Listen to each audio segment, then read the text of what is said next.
जैसे कि हम जानते हैं, यह जो कल्प है वो भद्र कल्प है, जिसमें 5 बुद्ध होंगे, जिसमें से अभी 4 बुद्ध हो चुके हैं। पहले बुद्ध थे ककुसन सम्यक संबुद्ध। जब मनुष्य की आयु प्रमाण 40,000 वर्ष की थी तब वे संसार में आए थे।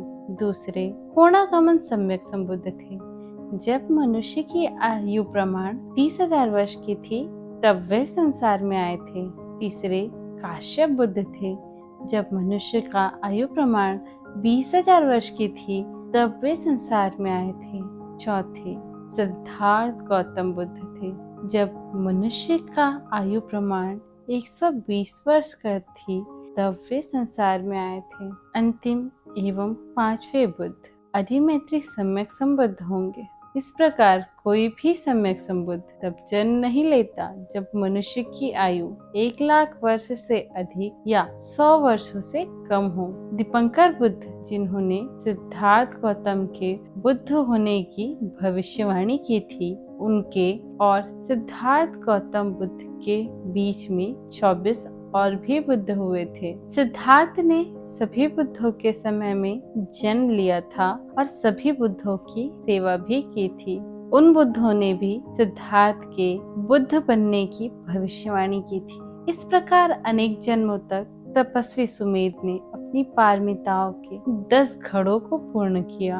हर प्राणी को मुक्ति पाने के लिए 10 पुण्य के घड़े भरने होते हैं। इसे ही पारमिता कहा जाता है। पहला निष्क्रमण की पारमिता, दूसरा वीर्य की पारमिता, तीसरा शील की पारमिता, चौथा प्रज्ञा की पारमिता, पांचवा खंती की पारमिता, छठवा सत्य की पारमिता, सातवां अधिष्ठान की पारमिता, आठवां समाधि की पारमिता, नौवां मैत्री की पारमिता और 10वां दान की पारमिता। सामान्य प्राणी को पुण्य करके मानो जहाँ 10 लीटर के घड़े भरने होते हैं, वहीं बुद्ध होने के लिए 10,000 लीटर के घड़ों को पूरा भरना होता है, तब कोई प्राणी बुद्ध बन पाता है और इन्हीं पुण्यों के घड़ों को पारमिता कहा जाता है। सिद्धार्थ गौतम बुद्ध ने भी 4 असंख्य 1,00,000 कल्पों तक के अपनी पारमिताओं को पूर्ण किया, तभी वे सम्यक संबुद्ध बन पाए।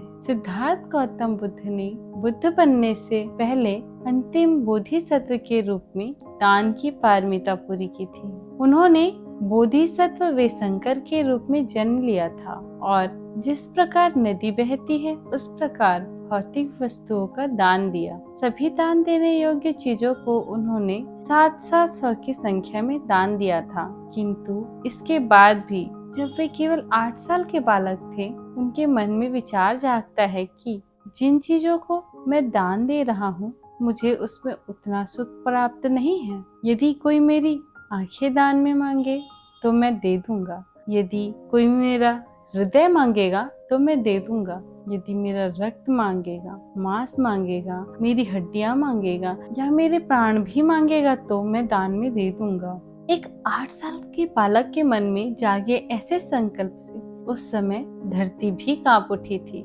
ऐसे उन्होंने महान दान देकर अपनी दान की पारमिता को पूरा किया था। फिर प्राण त्यागने के बाद में तुषित देवलोक में बोधिसत्व संतुषित नामक देवों के राजा के रूप में जन्म लिया था। जितने भी बुद्ध होते हैं, उन्हें बुद्ध बनने से पहले तुषित देवलोक में जन्म लेना होता है। तुषित देवलोक के देवता का एक दिन मनुष्य के 400 वर्षों के बराबर होता है। मतलब जब मनुष्य की आयु 400 वर्ष की होती है, तब वहाँ उस देव का एक दिन पूरा होता है। ऐसे वे 4,000 वर्षों तक महान जीवन जीते हैं।